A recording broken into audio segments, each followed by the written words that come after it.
Everyone, अस्सलाम वालेकुम। Welcome back to my YouTube channel. तो जी सब कैसे हैं? मैं उम्मीद करती हूँ बिल्कुल ठीक होंगे, घर में खैरियत से होंगे। मैं भी आप लोगों की दुआ से अल्हम्दुलिल्लाह बिल्कुल ठीक। और आज काफ़ी टाइम के बाद मैं नाश्ते से व्लॉग स्टार्ट कर रही हूँ, पता नहीं क्यों।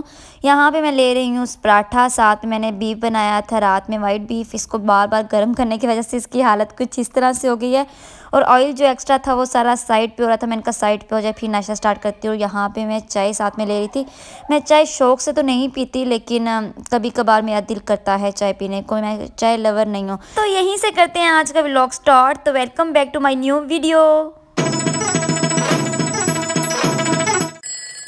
तो यहाँ पे काम करके फ्री हो गई थी और ना गली में आज लच्छा आया था, तो मैंने सोचा क्यों ना अपनी बचपन की याद को ताज़ा करें। भाई लच्छे को मुझे नहीं पता और क्या कहते हैं, मुझे यही पता था इसको लच्छा कहते हैं। तो हस्बैंड को मैंने बोला, हस्बैंड भी घर थे क्योंकि फ्राइडे था, तो मैंने हस्बैंड को बोला भाई आज लच्छा खिलाएं, काफ़ी टाइम हो गया खाया नहीं, आज टेस्ट चेक करते हैं वही है या चेंज हो गया। लेकिन काफ़ी चेंज हो गया, इसमें शुगर बहुत ज़्यादा थी। और पता है फ्राइडे होता है ना, तो मेरे हस्बैंड के साथ कहीं ना कहीं जाना होता है, तो हमें किसी काम से जाना था। तो इतनी क्यूट क्यूट वहाँ पे कैट्स थी। तो ये कैट हमारे पास आई जो उन्होंने हमें सर्व किया था ना, कह रही थी मुझे भी दें भाई। तो हमने कहा चलो भाई एक पीस तुम खा लो। हमने इसको ट्रे में रख के दे दिया था, पता नहीं हमने ठीक किया है कि नहीं। लेकिन ना जानवरों को जितना प्यार करें ना उतने ही वो, मतलब इतना इंसान कदर नहीं करता जितना जानवर कदर करता है। मेरे हस्बैंड ने इसको हल्का सा इशारा किया कि इधर आओ मेरे पास, तो ये हमारे इर्द गिर्द घूमने लग गई थी। यहाँ पे हमने थोड़ी बहुत शॉपिंग करनी थी, तो कुछ शॉप्स ओपन थी क्योंकि फ्राइडे था और कुछ शॉप ऑफ थी। तो हमने कहा चलो भाई यहाँ से देख लेते हैं जो ओपन शॉप्स हैं, अगर उनसे कुछ अच्छा लगता है तो ले लेते हैं। तो यहाँ पे मैं आप लोगों को ना बच्चों के कपड़े दिखा रही थी। इतने क्यूट क्यूट थे ना, फैंसी कपड़े, लेकिन एक्सपेंसिव बहुत थे। अगर आप लोग यही चीज़ घर पे बना लेते हो ना, तो मुझे लगता है काफ़ी रीज़नेबल में बन जाती होगी। और उसके बाद हमें ना शॉपिंग करनी थी अपनी कज़न की, क्योंकि मेरे भाई आ रहे हैं बाहर से, तो उसकी खुशी में ये व्लॉग बन रहा था। तो उसकी शॉपिंग हो रही थी यहाँ पे। तो ज़ाहिर बात है हस्बैंड जब बाहर से आते हैं तो कितनी खुशी होती होगी। खैर मेरे हस्बैंड तो यहीं पे, और मैं तो कहती हूँ कि वो बाहर जाएँ भी ना। और यहाँ पे मैं ये आप लोगों को दिखाई थी, ये इतने सिंपल थे और इजी, मतलब कि इजी से आप सिलाई कर सकते थे। तो इसकी प्राइस जो थी वो मैक्सिमम 3000-2500 के बीच में थी। और उसके बाद हम देख रहे थे यहाँ पे, फिर हम दूसरी शॉप पे आ गए थे क्योंकि बहुत ही कम शॉप ओपन होती हैं फ्राइडे को, ज़्यादा शॉप्स ऑफ होती हैं। तो यहाँ पे हमने लॉन के कपड़े देखने थे। मेरी जो छोटी पापी है ना, उनको भी कपड़े थोड़े बहुत चाहिए थे, तो उनके लिए देख रहे थे। ज़्यादा शॉप्स बंद होने की वजह से हम बहुत ज़्यादा घूमते रहे और उसके बाद हमें लग गई थी शदीद भूख। मैंने कहा भाई पहले पेट पूजा उसके बाद काम। तो यहाँ पे हम फिर नज़दीक ही हमारी बिरयानी वाली शॉप थी, तो हमने कहा चलो भाई बिरयानी अब खाते हैं। और उसके बाद हमें थोड़ी बहुत मैचिंग करनी थी क्योंकि फ्राइडे था और ज़्यादा शॉप्स बंद होना, मतलब कि जो ओपन थी वो भी बंद हो रही थी। तो हमने कहा चलो भाई जल्दी से खा पी लेते हैं, उसके बाद जो शॉपिंग करनी है वो कर लेंगे। तो आप लोगों ने बाइक की आवाज़ को इग्नोर करना है क्योंकि मैं काफ़ी टाइम से फ़ोन लेके बैठी हुई हूँ कि मैं वॉइस ओवर कर लूँ, पर ये बाइक्स वाला रुकने का नाम ही नहीं ले रहा। यहाँ पे हम थोड़े बहुत दुपट्टे मैच कर रहे थे, दुपट्टे मैच तो नहीं हुए, फिर हमें वाइट ही लेने पड़े। हमने कहा चलो भाई इनको डाई करवा लेंगे। डाई करवाने के बाद हम चले गए थे घर। तो ये मेरा भांजा आया हुआ था छोटा, और ये जो बॉक्स था ना, ऑर्गेनाइज़र था, एक बेसन ऑर्गेनाइज़र, उसमें उसने सुराख करके अपनी आँखें निकाली हुई थी और इतना क्यूट लग रहा था ना। अक्सर हम बच्चों को डांटते हैं जब हम ये सोचते हैं ना कि हम छोटे होते हम भी ऐसे ही करते होंगे, और मुझे लगता है हर कोई ऐसे करता है। ये बहुत कम लोग होंगे कि बोलेंगे कि नहीं हम ऐसी शरारतें नहीं करते, लेकिन मेरे ख्याल से सभी करते होंगे। तो फिर ज़रा मुझे इस पर बहुत ज़्यादा प्यार आ जाता है। अक्सर मैं भी इसको डांटती होती हूँ ना।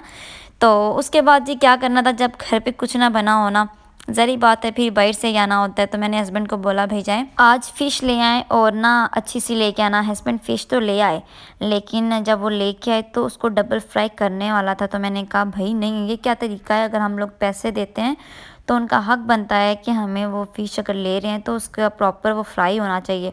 मैंने फिर फ़िश को वापस भेजा, फिर वो दोबारा से उसको फ्राई करके लेके आए। साथ में फिर लेमन जो दिया था वो फिर हम इसके ऊपर डालेंगे। हस्बैंड को लेमन डालना अच्छा नहीं लगता। मैंने कहा चलो भाई खैर आज डाल के खा लें, कुछ नहीं होता। और जितना ही जिस चीज़ को खाने को ज़्यादा दिल करता है ना, अक्सर ऐसा ही होता है कि वो चीज़ मज़े की नहीं होती। इसी तरह से फ़िश का भी जो टेस्ट था ना, वो भी इतना अच्छा नहीं था। तो खैर ज़ाहिर बात है जब चीज़ लेके आए हैं उसको खाना तो होता है। साथ में मैंने कहा चलो भाई चिली गार्लिक केचप लेते हैं, थोड़ा टेस्ट अच्छा हो जाएगा और फिर खाने को भी दिल करेगा। तो बस जी यही थी मेरी फ्राइडे की रूटीन। और उसके बाद नेक्स्ट डे स्टार्ट हो जाता है। फ्राइडे को हमने शॉपिंग की थी लेडीज़, सैटरडे को हमने करनी है जेंट्स शॉपिंग, क्योंकि भाई के अभी कपड़े लेने वाले थे और वो स्टिच भी होने थे। फ्राइडे को जो जेंट्स शॉपिंग करनी थी ना, उसके लिए अच्छे कपड़े चाहिए थे और अच्छे कपड़ों वाली जो शॉप्स थी ना वो टोटली बंद थी ना। तो फिर हमने कहा चलो भाई आज विज़िट कर लेते हैं फिर बाज़ार का, क्योंकि आजकल फिर बाज़ार जाना आना लगा हुआ है। तो यहाँ पे भाई के लिए कपड़े ले रहे थे और उसके बाद मैं सीधा अपने घर पे आ गई थी। और अभी मुझे थोड़ी बहुत भूख लगी हुई थी, तो ये ना कवर मैं आप लोगों को दिखा रही थी, मैंने ये दराज से लिया है। और यहाँ पे मैं कर रही थी चाय पार्टी। और चाय पार्टी का वर्ड पता है आप लोगों को मैं किसका यूज़ कर रही हूँ? इंडियन ब्लॉगर है एक अपर्णा, वो अक्सर बोलती रहती हैं कि मैं चाय पार्टी कर रही हूँ और बहुत ही अच्छा लगता है उनके मुँह से। तो यहाँ पे ये जो बिस्किट वाला कैप था ना मेरे से खुल ही नहीं रहा था, और मैं बिस्किट अगर एक्स्ट्रा बच जाते हैं ना तो उनको इसी तरह से सेव करती हूँ। फिर बिस्किट खाने वाले होते हैं, ख़राब नहीं होते, मतलब कि नरम नहीं हो जाते, जैसे क्रिस्पी क्रिस्पी होते हैं ना वैसे ही रहते हैं। यहाँ पे मैं आप लोगों को कैप की फुल डिटेल दे दूँ। ये कैप बहुत ही अच्छी और बहुत ही रीज़नेबल है। अगर आप लोगों के पास कोई बाउल्स हैं उनके कैप्स नहीं है, या कोई जग वगैरह है उसके ऊपर आप लोगों ने कोई चीज़ लेके आनी है उसका कैप नहीं है, हर तरह से आप लोग इसको यूज़ कर सकते हो। और यहाँ पे पार्टी किस खुशी में हो रही है, यहाँ पे पार्टी हो रही थी, मेरे हस्बैंड का बाइक गुम गया था। मतलब कि वो रात में अपने बाइक शॉप पे छोड़ आए थे और सुबह में हमें ख्याल आया कि हमारा बाइक घर पे नहीं है। तो मेरे हस्बैंड ने पूछा मेरा बाइक, मैंने कहा आप लेके आए थे? कहते हैं नहीं मुझे नहीं याद कि मैं लेके आया था। तो मैंने कहा बस गया हमारा बाइक तो गया, अब नहीं मिलता। तो सिंह जिस तरह से हुआ, फिर उन्होंने साथ वाली शॉप पे फ़ोन किया कि देखो आसपास कोई बाइक तो नहीं है। उन्होंने बोला कि 12 बजे तक था, किसी ने इन्फॉर्म किया है, 12 बजे के बाद का नहीं पता। लेकिन फिर अल्लाह का शुक्र है जो चौकीदार था ना वो अच्छा था, अच्छा खासा था, अच्छा भला था, जिसने हमारा बाइक संभाल के रखा हुआ था अपने घर पे। और उसने बोला भाई 500 तो अपना बाइक ले जाओ। तो उसी खुशी में हो रही थी पार्टी, और वो पार्टी हुई थी अम्मी के घर पे। और ये जो आइसक्रीम वाली पार्टी है ना ये फिर मैंने घर पे आके की। मैंने कहा कुछ अब तो मीठा बनता ही है, कि इतनी अच्छी हमारी लक है कि हमारा बाइक हमें वापस मिल गया है, नहीं तो टेंशन से बुरा हाल हो गया था। जब ऐसी चीज़ गुम हो जाए टेंशन तो खैर होती है ना। तो उसके बाद मैं खा रही थी मैग्नम, तो जी बहुत मीठा था, जिसको मीठा नहीं पसंद वो ना खाए। बस हस्बैंड ले आए थे तो इनकार नहीं कर सकती थी, मुझे पता है इसमें बहुत मीठा होता है। तो यहीं तक था आज का व्लॉग, उम्मीद करती हूँ अच्छा लगा होगा। अगर अच्छा लगा है तो लाइक सब्सक्राइब और शेयर। तो अभी के लिए अल्लाह हाफिज़।